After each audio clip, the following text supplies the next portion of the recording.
Antena 1 Notícias. Bom dia!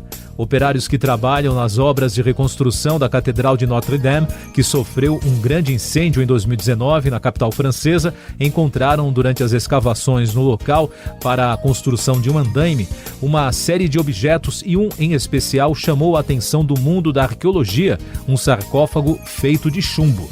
Além disso, o trabalho de escavação revelou um grande sistema de aquecimento subterrâneo construído no século XIX. Foi nesse local que os funcionários encontraram o objeto deformado pelo peso da terra e das pedras.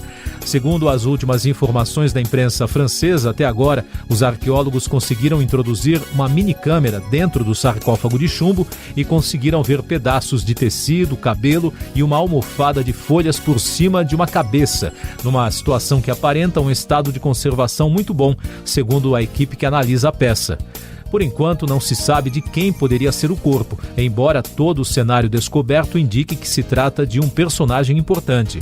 Nos fóruns de discussão na internet, os historiadores afirmaram que era comum que líderes religiosos fossem enterrados com uma almofada de folhas, como a que foi encontrada dentro do sarcófago. Os pesquisadores que agora assumiram a investigação encontraram outros túmulos no local. De acordo com reportagens de publicações especializadas como a National Geographic, sarcófagos de chumbo foram encontrados em várias regiões bem mais antigas ligadas ao Império Romano, onde esses objetos eram mais comuns, especialmente nas áreas onde hoje ficam Síria e Israel. Essas peças arqueológicas também já foram encontradas em províncias romanas ocidentais, como na Grã-Bretanha, onde os romanos exploravam minas de chumbo.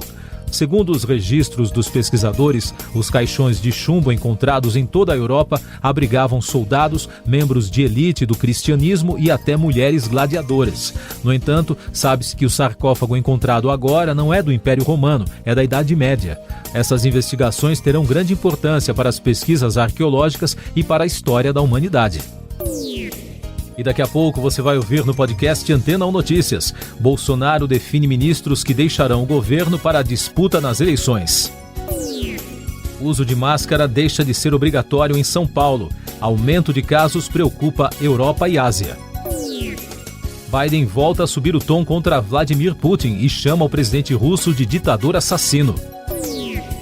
Após a reunião ministerial na quinta-feira no Palácio do Planalto, o presidente Jair Bolsonaro definiu os ministros que deixarão o governo para disputar as eleições. De acordo com a apuração dos veículos de imprensa, serão substituídos João Roma, da pasta da Cidadania, Marcos Pontes, da Ciência e Tecnologia, Damares Alves, dos Direitos Humanos, Tarcísio de Freitas, da Infraestrutura, Flávia Arruda, da Secretaria de Governo, Tereza Cristina, da Agricultura, Onyx Lorenzoni, da Previdência e Trabalho, Gilson Machado, do Turismo, Rogério Marinho, do Desenvolvimento Regional e Walter Braga Neto, da Defesa. Ainda segundo as reportagens, no lugar dos que deixam a atual gestão, o presidente Bolsonaro deverá nomear servidores que já compõem a estrutura dos ministérios. O uso de máscara deixou de ser obrigatório em ambientes fechados no estado de São Paulo. No entanto, locais de serviços de saúde, transporte público e de acesso, como estações de metrô e trem e terminais de ônibus, são exceções. Nesses locais, assim como em aviões e em espaços de acesso controlado de aeroportos por determinação da Anvisa, o uso também continua obrigatório. Enquanto isso, no resto do mundo, diversos países estão registrando um aumento de casos da Covid-19, o que acende o alerta sobre o ressurgimento de uma nova onda da doença. Na Europa, a situação é preocupante no Reino Unido, Áustria, Holanda, Grécia, Alemanha, Suíça e Itália, de acordo com a Universidade Johns Hopkins, nos Estados Unidos. Na Ásia, em Hong Kong, na China e na Coreia do Sul, os casos de Covid dispararam. Os infectologistas alertam que o vírus está afetando os não vacinados ou aqueles que não completaram o ciclo vacinal.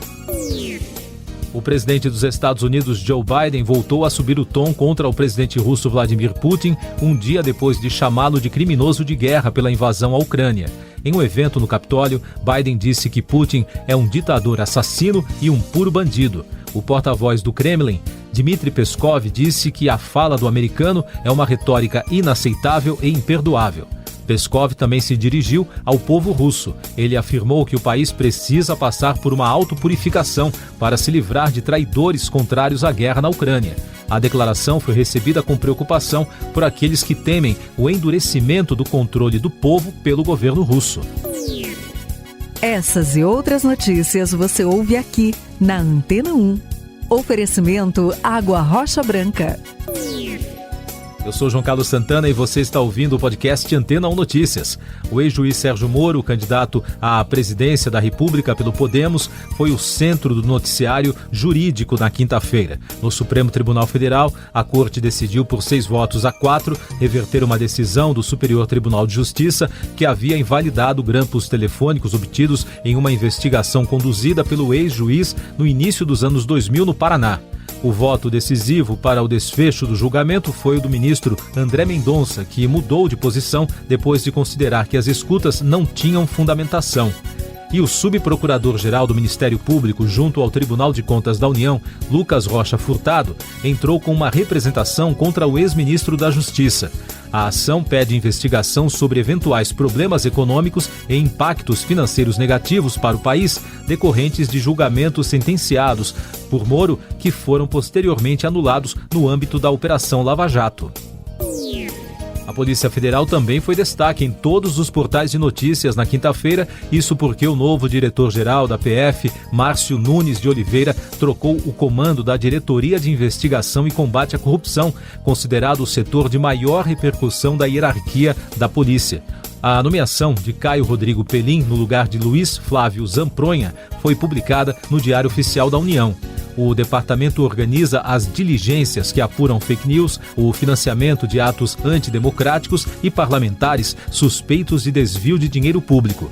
Entre os inquéritos investigados pelo setor estão os que apuram as acusações feitas pelo ex-juiz Sérgio Moro a respeito de interferência do presidente Jair Bolsonaro na Polícia Federal e outros alvos, deputados, o vereador Carlos Bolsonaro e o senador Flávio Bolsonaro. A Polícia Federal também deflagrou na quinta-feira uma mega operação para investigar uma organização criminosa responsável por fraudes milionárias no seguro-desemprego do pescador artesanal. Foram 180 mandados de busca e apreensão cumpridos em 12 estados: Pará, Maranhão, São Paulo, Ceará, Bahia, Pernambuco, Minas Gerais, Santa Catarina, Rio Grande do Sul, Goiás, Tocantins e Piauí. Ao todo, 42 servidores públicos foram alvo da ação, que mobilizou 600 agentes federais. Os números da Covid no Brasil. O país registrou na quinta-feira 484 mortes pela doença em 24 horas, totalizando mais de 656.400 óbitos desde o início da crise. A média móvel nos últimos 7 dias é de 334, indicando tendência de queda. Também foram notificados mais de 42.200 novos casos, somando mais de 29 milhões e meio. Com isso, a média móvel de infecções nos últimos 7 dias foi a 39.600, apontando também tendência de queda. E os dados da vacinação mostram que já passa de 158 milhões e meio o número de brasileiros que completaram o esquema vacinal, o que representa 73,81%. Destaques do noticiário econômico. O governo anunciou um programa de microcrédito para pessoas físicas e microempreendedores individuais, com início previsto para 28 de março.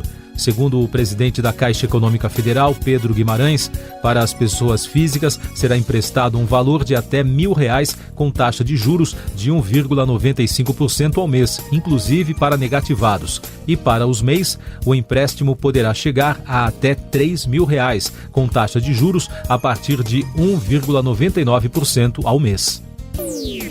Uma pesquisa realizada pelo projeto Fair Work Brasil, da Universidade de Oxford, da Inglaterra, apontou que as empresas de aplicativos não oferecem condições mínimas para os trabalhadores. Foram ouvidas 6 plataformas: iFood, 99, Uber, GetNinjas, Rappi e Uber Eats. A pesquisa definiu uma pontuação entre 0 a 10 e avaliou remuneração, condições de trabalho, contratos, gestão e representação. Todas as empresas apresentaram nota baixa, ou seja, foram reprovadas pelos trabalhadores. Siga nossos podcasts em antena1.com.br. Este foi o resumo das notícias que foram ao ar hoje na Antena 1.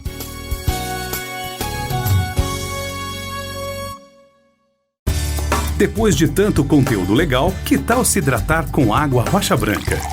O consumo regular de água durante o dia traz benefícios para a saúde, como, por exemplo, manter a pele bonita e hidratada. Rocha Branca, da fonte direto para a sua casa.